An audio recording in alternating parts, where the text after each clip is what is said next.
A lot of people wear fitness trackers or smartwatches. I wear an Apple Watch. And on our ski trip to Colorado last week, I believe one of the features on my watch helped save my 16-year-old son's life. I want to let you know that tonight he is doing just fine, but it was a big health scare for our family.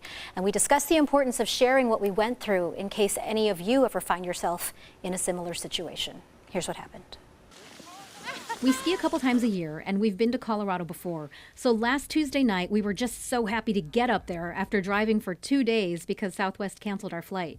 This year, we stayed in Dillon at about 9,300 feet elevation, right by Keystone Ski Resort. We skied on Wednesday and Thursday, and each night my family and I had pretty bad headaches, classic signs of altitude sickness, but nothing too concerning. We took ibuprofen, drank a lot of water to stay hydrated, and figured it would just take a couple days to acclimate.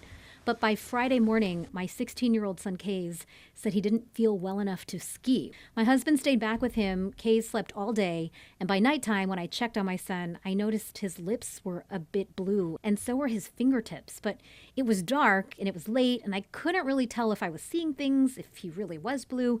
Then suddenly I remembered my Apple Watch has a feature that measures oxygen saturation.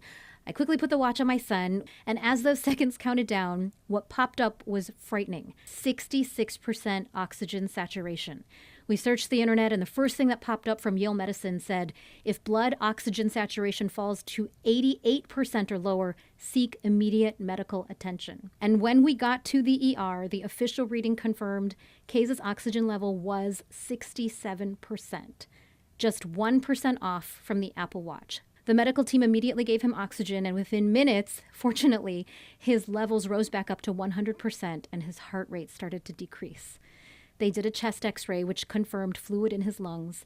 Kays was suffering from high-altitude pulmonary edema, which can lead to death. After returning to San Diego, I spoke with family medicine doctor Mark Shalata with Scripps Clinic about our ordeal to get his perspective and advice for others. Just out of curiosity, what was his oxygenation in the ER? 67. So it was picking it up correctly. It was. Wow. Was 66 on the Apple Watch, 67 in the ER. And I'm just so grateful because, I mean, I don't want to sound dramatic, but I honestly think that the Apple Watch helped, save my son. Well, I mean, that's actually an amazing story because, I mean, a lot of times we will hear it's like, oh yeah, it was saying this, but nothing was wrong. And obviously the fact that, pulmonary, fluid was building up in the lungs, that's obviously quite serious. So again, that is actually a great and wonderful story that you listened to, or looked at the data and said, okay, something's not right. We should be doing something. Things could have certainly progressed. Again, there's no way to tell, but if it wasn't getting better, then it would just, filled up more and more, and then would have had to be on oxygen or even potentially, intubated or something like that. The key thing with, any of this stuff is how are you feeling? Because if you're feeling 100% fine and it's saying, hey, you're in, your oxygenation is 50%, then something's off. If you are having symptoms though, and it corresponds to those symptoms, then that's, again, a little bit more concerning and needs further workup.